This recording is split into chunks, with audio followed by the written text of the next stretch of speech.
स्वागत है बड़ी और आपका आज वीडियो में। आज वीडियो में लेकर आए उसका टाइटल है Maldives thanks India for $50 million crucial budgetary support, know all about it. तो चले देखते हैं वीडियो से पहले इस वीडियो चैनल का वीडियो लिंक आपको हमारी वीडियो के डिस्क्रिप्शन मिल जाएगा। सब्सक्राइब किया, लाइक शेयर को फॉलो करेंगे चैनल को। उसके अलावा व्लॉग चैनल का लिंक इंस्टाग्राम लिंक भी हमारी वीडियो के डिस्क्रिप्शन मिल जाएगा। सब्सक्राइब किया, लाइक शेयर को फॉलो करें। चलिए देख लेते हैं ये वीडियो। स्टडी IQ IAS, अब तैयारी हुई अफोर्डेबल। नमस्कार दोस्तों इस समय मालदीव्स की इकोनॉमिक हालत बिल्कुल भी ठीक नहीं है। इन्होंने इतना ज़्यादा पैसा ले रखा है जो वो रीपे नहीं कर पा रहे हैं और हर बार की तरह आपको पता ही है भारत को सामने आना पड़ता है और उसको बचाना पड़ता है। अभी जो लेटेस्ट खबर आई है इसमें यह है कि भारत की जो स्टेट बैंक ऑफ इंडिया है उन्होंने $50 मिलियन का जो उधार है वो दिया है। ये खबर आप देख सकते हो फाइनेंशियल टाइम्स का है। India bail out for Maldives licence default fear, और इसी के बारे में हम डिटेल से जानेंगे। लेकिन इसके साथ साथ एक और बहुत इंपॉर्टेंट चीज़ सामने आई है और ये भारत ने नहीं जबकि श्रीलंका से ये खबर आई है कि मालदीव्स के अंदर जो मुइज़ो के द्वारा एंटी इंडिया स्टैंस लिया गया था वो सिर्फ और सिर्फ चुनाव के लिए था। जी हाँ, ये मैं आपको आगे बताऊंगा, काफ़ी कुछ जानने को है। चलिए आगे बढ़ते हैं, लेकिन उससे पहले मैं आप सबको ये भी बता दूं कि आप में से जो भी लोग 2025 हो या फिर 2026-27 यहाँ पर हमारा जो प्रतिज्ञा प्लस बैच है इसको अवेल कर सकते हैं। स्पेशली अभी ऑफर चल रहा है और सबसे खास बात इसमें यह है कि अगर आप ये बैच लेते हो और सिर्फ प्रीलिम्स भी अगर आप क्रैक कर लेते हैं तो पूरा का पूरा जो फीस है वो आपको रिफंड कर दिया जाता है। तो इसका लिंक दिया हुआ है कमेंट सेक्शन में and you can use this code Ankit live ताकि आप मैक्सिमम डिस्काउंट ले सकें। और इसके अलावा अगर आप MCQs अटैम्प्ट करना चाहते हैं तो मेरे इंस्टा पेज पर जाइए, वहाँ पर स्टोरीज़ में जितने भी MCQs हैं उसको भी आप अटैम्प्ट कर पाएंगे। चलिए शुरुआत करते हैं और सबसे पहले ये देखते हैं कि एग्जैक्टली हुआ क्या है। देखिए, मालदीव्स ने भारत सरकार का और प्राइम मिनिस्टर नरेंद्र मोदी जी का शुक्रिया कहा है और क्योंकि भारत की तरफ से $50 मिलियन का जो ट्रेजरी बिल है वो सब्सक्राइब किया गया। अच्छा देखिए, ट्रेजरी बिल क्या होता है, जैसे भारत में भी अगर आप देखोगे तो भारत सरकार कुछ बॉन्ड्स वगैरह जारी करती है, क्योंकि ऑब्वियस सी बात है जब भी बजट आता है तो आपने देखा होगा सरकार की जितनी कमाई होती है, जितना रेवेन्यू होता है, सरकार उससे ज़्यादा खर्च कर रही है। अगर सरकार का रेवेन्यू है 30 लाख करोड़ रुपए का तो यहाँ पर सरकार खर्चा करती है 40 लाख करोड़ रुपए। तो यहाँ पर बाकी का जो 10 लाख करोड़ है, अब इसमें से हो सकता है कि 2 लाख करोड़ सरकारी जो बैंक्स हैं, सरकारी जो कंपनियां हैं उसको बेचकर निकाल ले, लेकिन बाकी का 8 लाख करोड़ तो लेना ही पड़ेगा उधार। तो यहाँ पर उसी की वजह से RBI के माध्यम से ट्रेजरी बिल्स और ये जो बॉन्ड्स वगैरह हैं वो जारी किए जाते हैं। सेम उसी प्रकार से मालदीव्स के सरकार के पास इस समय पैसा नहीं है तो यहाँ पर वो ट्रेजरी बिल्स वगैरह जारी करती रहती हैं। लेकिन इसमें इंपॉर्टेंट चीज़ ये है कि जब भी कोई सरकार ट्रेजरी बिल जारी कर रही है तो डिपेंड ये करता है ना कि क्या उसको कोई खरीदने के लिए रेडी है कि नहीं। क्योंकि जैसे मान लो अगर अमेरिका की सरकार अगर कोई बॉन्ड जारी करती है, गिल्ड सिक्योरिटीज़ जारी करती है, तो हर कोई इसको लेगा क्योंकि उनको पता है कि इकोनॉमिक हालत अमेरिका की अच्छी है, वो कभी डिफ़ॉल्ट नहीं करेंगे। अब मालदीव्स का कौन लेगा, क्योंकि यहाँ पर पता ही नहीं है कि आगे चलकर मालदीव्स वो पैसा पे कर पाएगा कि नहीं। तो इस हालत में यहाँ पर $50 मिलियन का जो ट्रेजरी बिल है वो स्टेट बैंक ऑफ इंडिया ने सब्सक्राइब किया। और देखिए, स्टेट बैंक ऑफ इंडिया ने ऐसा नहीं है कि खुद से सब्सक्राइब कर लिया, यहाँ पर मालदीव सरकार ने रिक्वेस्ट किया कि आप प्लीज़ ये $50 मिलियन का ट्रेजरी बिल इसको सब्सक्राइब कर लीजिए। और देख सकते हैं यहाँ पर आप जो हाई कमीशन है भारत का मालदीव्स में, उन्होंने प्रेस रिलीज जारी किया और उसमें ये साफ साफ कहा है, at the request of the government of Maldives SBI ने ये जो $50 मिलियन का ट्रेजरी बिल है उसको सब्सक्राइब किया। अच्छा, यहाँ पर सब्सक्रिप्शन का मतलब यह है कि 1 साल के लिए और किया है। एक्चुअली पिछले साल भी स्टेट बैंक ऑफ इंडिया ने $50 मिलियन का जो ट्रेजरी बिल है उसको सब्सक्राइब किया था, लेकिन 1 साल के बाद 2024 में 19 सितंबर को इनको पेमेंट करना था। लेकिन मालदीव्स अगर ये पेमेंट कर देती ना $50 मिलियन तो इनके पास कुछ पैसा ही नहीं बचता, ये हालत है। तो इसी को देखते हुए यहाँ पर मालदीव्स ने भारत से रिक्वेस्ट किया, प्लीज़ दोबारा 1 साल के लिए ये जो ट्रेजरी बिल है उसको सब्सक्राइब कर लीजिए और अगले साल हम आपको आपका पैसा लौटा देंगे। इनफैक्ट आप देख सकते हो मालदीव्स की जो टूरिज्म मिनिस्टर है उन्होंने कहा है, grateful to the government of India and prime minister Narendra Modi for extending crucial budgetary support to the Maldives with rollover of $50 million, and this strengthens the deep bond between our nations। तो यहाँ पर मालदीव्स जो है भारत की जम के तारीफ कर रहा है। और मैं आपको ये भी बता दूं एक इंटरेस्टिंग चीज़, ये पहली बार नहीं हो रहा है इस साल, ये दूसरी बार हो रहा है, क्योंकि इसी साल मई के महीने में खुद SBI ने, स्टेट बैंक ऑफ इंडिया ने मालदीव्स के स्पेशल रिक्वेस्ट पर उस समय भी $50 मिलियन का जो ट्रेजरी बिल है उसको सब्सक्राइब किया था। तो ये दूसरी बार हो रहा है इस साल। खैर, अब क्वेश्चन यहाँ पर यह है कि ये इतना मायने क्यों रखता है। देखो, जाहिर सी बात है, जब से यहाँ पर प्रेसिडेंट मालदीव्स के बने हैं मोहम्मद मुइज़ू, वो काफ़ी ज़्यादा चर्चा में रहे हैं। जिस प्रकार का एंटी इंडिया स्टैंस उन्होंने चुनाव के दौरान लिया था, और उसके बाद आपको पता ही है कि दोनों देश के जो रिश्ते हैं वो one of the lowest point पर आ गए थे। और स्पेशली क्या है कि यहाँ पर मालदीव्स ने भारत को कह दिया था कि आपके जो मिलिट्री पर्सनल हैं उसको आप ले जाओ, वापस ले जाओ और सिविलियन से रिप्लेस कर दो। तो ये भी हमें करना पड़ा। फिर उसके बाद एक बड़ी खबर जब आई थी, जब आपको याद होगा इसी साल जनवरी में नरेंद्र मोदी जी लक्षद्वीप के टूर पर गए, और वहाँ पर पता नहीं ऐसा क्या हुआ, मालदीव्स के लोगों को, उनके खुद के जो मिनिस्टर्स हैं उन्होंने कुछ ट्वीट वगैरह कर दिया, गलत शब्दों का प्रयोग कर दिया नरेंद्र मोदी जी के खिलाफ, और इसकी वजह से बहुत ज़्यादा प्रॉब्लम हो गया था दोनों देश के बीच में। ऑल्दो मालदीव्स ने क्या किया, लगभग 3 अपने जूनियर मिनिस्टर्स को सस्पेंड भी किया था, और यहाँ पर जो डिप्टी मिनिस्टर हैं जिन्होंने ट्वीट किया था, उनको अपना बयान भी वापस देना पड़ गया था।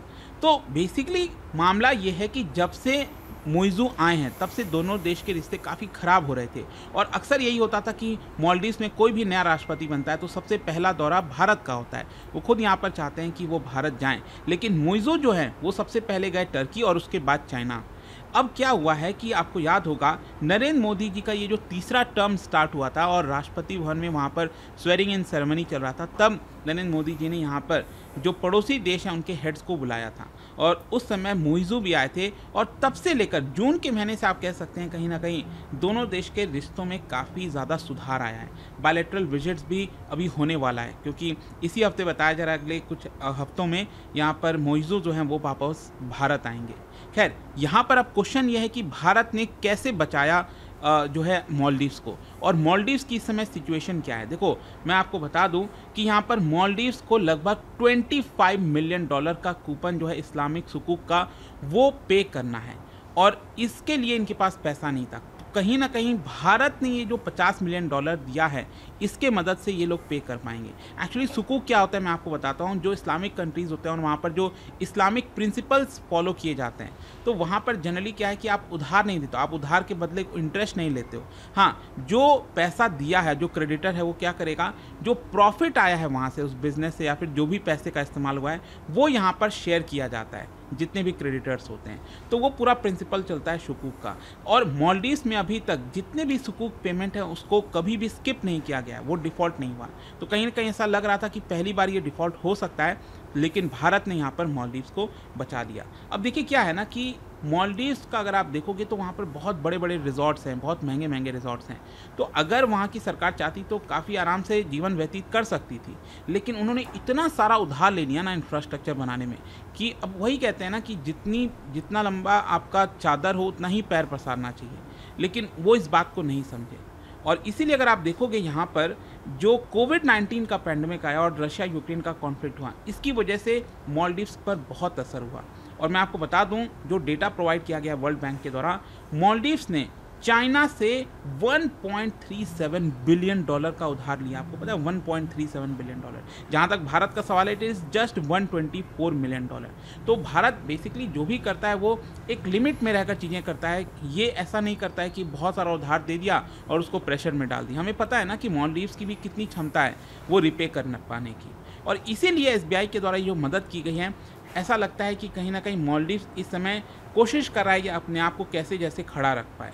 और मैं आपको बता दूं, मालदीव्स को $500 मिलियन अगले साल पे करना है, और 2026 में करीब $1 बिलियन पे करना होगा। और आज के डेट में आपको पता है मालदीव्स का फॉरेक्स रिजर्व कितना है? जैसे भारत में आज के डेट में फॉरेक्स रिजर्व लगभग $700 बिलियन को टच करने वाला है।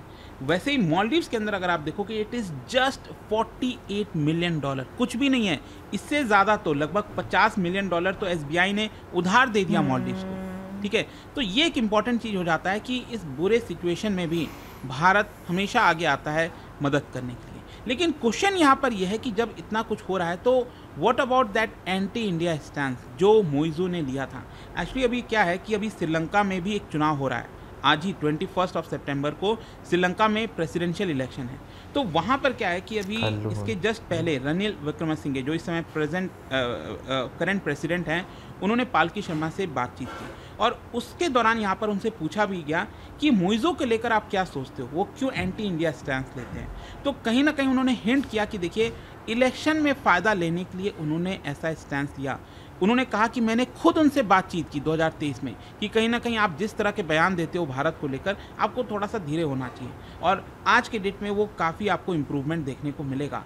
लेकिन यहाँ पर मोइज़ू ने खुद बताया था विक्रमसिंघे को कि देखिए, जो मैं ये एंटी इंडिया स्टैंड इस तरह का पब्लिक में ले रहा हूँ, बेसिकली चुनाव में फ़ायदे के लिए ले रहा हूँ। वही होता है, देखो जनता जो है बड़ी भली होती है, मतलब यहाँ पर जो जनता है उनको तो बड़े आसानी से जो पॉलिटिशियंस हैं वो मूर्ख बना देते हैं, भिड़ा रहे हैं ना एक तरह से। आप एंटी इंडिया स्टैंड लेकर क्या कर रहे हो, लोगों में और ज़्यादा आक्रोश पैदा कर रहे हो, और यही किया मोइज़ू ने, उसका फ़ायदा उठाया एंटी इंडिया स्टैंड लेकर, और इसी की वजह से आज देखिए यहाँ पर जो एक पर्सपेक्टिव है दोनों देश के बीच में, वो काफ़ी आपको डिफरेंट देखने को मिलेगा।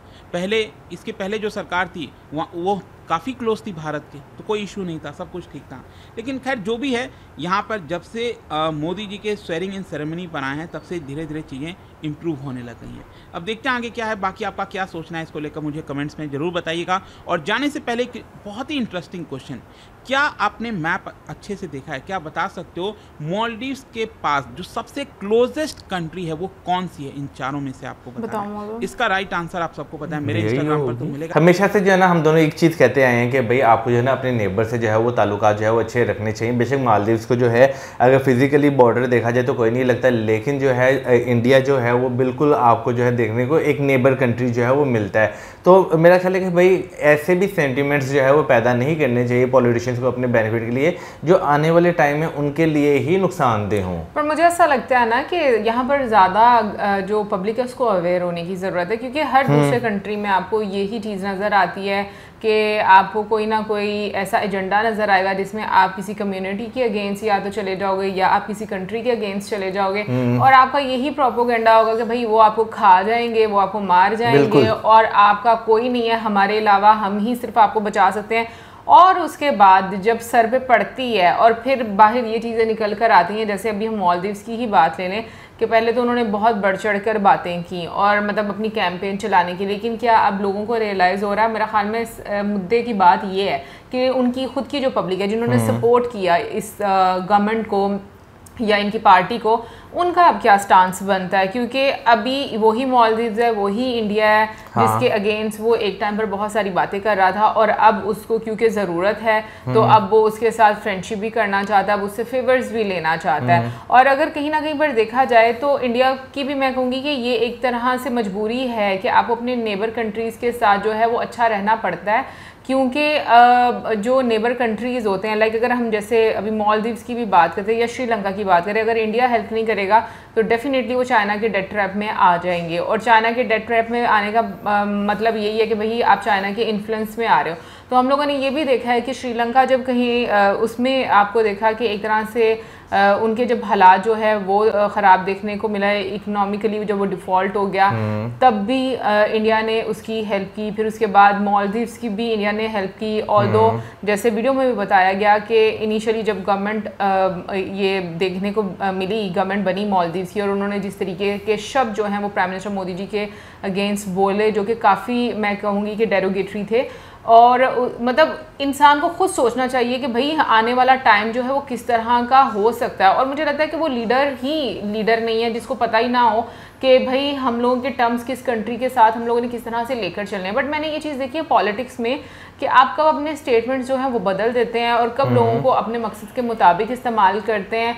मतलब लोग वो सारी चीज़ें पीछे वाली भूल जाते हैं कि भाई इस इंसान ने हमें क्या बोला था और अब ये क्या स्टांस है इसका।